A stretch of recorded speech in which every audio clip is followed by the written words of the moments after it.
Studio microphone narrator.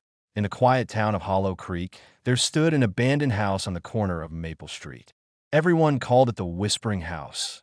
Children would dare each other to go near it, but none ever crossed the gate twice. The old wooden boards creaked even without wind, and strange shadows moved behind the cracked windows, even though no one had lived there for years. One cloudy evening, a 15-year-old boy named Evan stopped in front of the gate. He was new in town, curious, fearless, and maybe a little too brave. Studio microphone, Evan, curious tone, it's just an old house. What's the worst that could happen? He pushed open the rusted gate. It screamed like it hadn't been touched in decades. A cold breeze rushed out, carrying with it a whisper, "Go back home." Evan froze. The voice came from inside the house, but he didn't move back. He walked in. Studio microphone narrator. The air inside was thick, smelling of dust and forgotten memories. Moonlight slipped through the cracks, painting pale lines on the wooden floor. Evan's flashlight flickered as he stepped deeper into the hallway. And there, on the wall, hung a huge portrait of a family, a woman with hollow eyes, a man with a frozen smile, and a little girl holding a black doll. Studio microphone, Evan, whispering they don't look happy. The girl in the portrait seemed to stare right at him. Her eyes almost moved. Then the lights went out. Something whispered close to his ear. "Do you want to play?" Evan spun around, but no one was there. The sound of tiny footsteps echoed down the hall. He followed them, deeper and deeper, until he reached a locked door at the end of the corridor. Scratched into the wood were the words. Studio microphone narrator. Evan couldn't help himself. He tried the door. Locked, he searched around and found a rusted key on the floor, half buried in dust. It fit perfectly. Yes, the door creaked open. The cold hit him like a wave. Inside, the walls were covered with drawings. Dozens of them. Crude sketches of a little girl. The same one from the portrait, but in each drawing, her eyes were gone, scratched out with something sharp.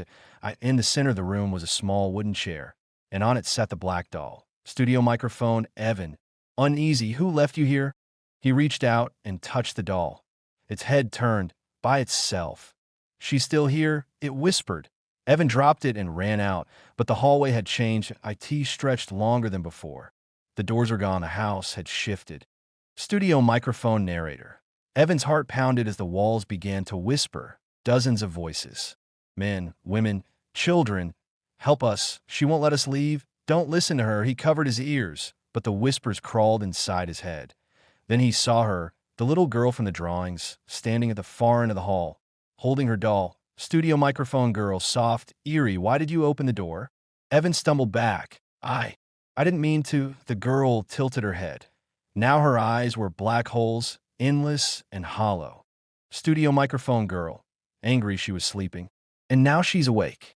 Suddenly the floor cracked open and shadows spilled out, cold, writhing shapes whispering his name. He ran through twisting halls and broken rooms until he found the front door. But when he opened it, there was nothing outside in O Street. No night sky, just the same house again. Studio microphone narrator. Evan realized the truth. The house wasn't just haunted, it was alive. He went back to the room with the doll. This time, he looked closer. There was something sewn into its back.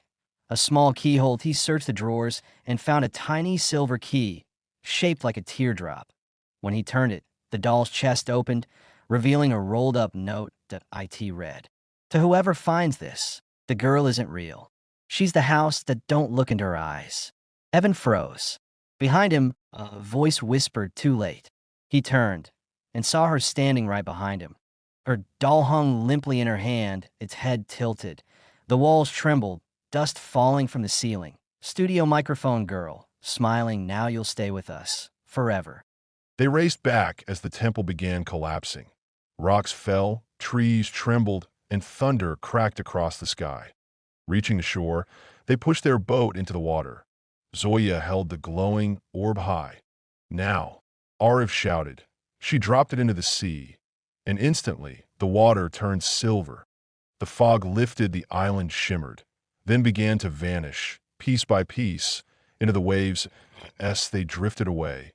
Arif saw Kalem's figure fading with a peaceful smile. The ocean was calm again. When they reached home, no one believed their story, until Arif showed the empty bottle and the half map, now turned to dust. But one thing remained, a tiny shell, glowing faintly with silver light. Zoya smiled. Proof enough for me. They looked out at the S.E.T. was calm, quiet, as if it had told its story and gone back to sleep. And from that day on, whenever the tide whispered, Ariv and Zoya listened carefully, because the ocean always had another secret to tell. Desert Island moral. Courage and friendship can uncover even the deepest mysteries, but only those who listen to the whispers of the world will truly understand its secrets. Rumor said he kept a secret file, evidence that could expose powerful people. But the file was never found. When Clara returned home that night, she noticed something odd, a faint, rhythmic tapping behind the wall near her study desk. She removed a loose panel and found a rusted metal box wrapped in an old cloth. Inside, a notebook, a recorder, and photographs of uniformed men shaking hands with criminals. Her heart pounded. The knocking, it wasn't random. It was a code. Clara replayed the recorder to IT clicked, hissed, then a man's trembling voice spoke. If you're hearing this, they found me. The knocks, 3 short, 1 long. It means they're close. Don't trust anyone. The sound of heavy breathing followed, then silence.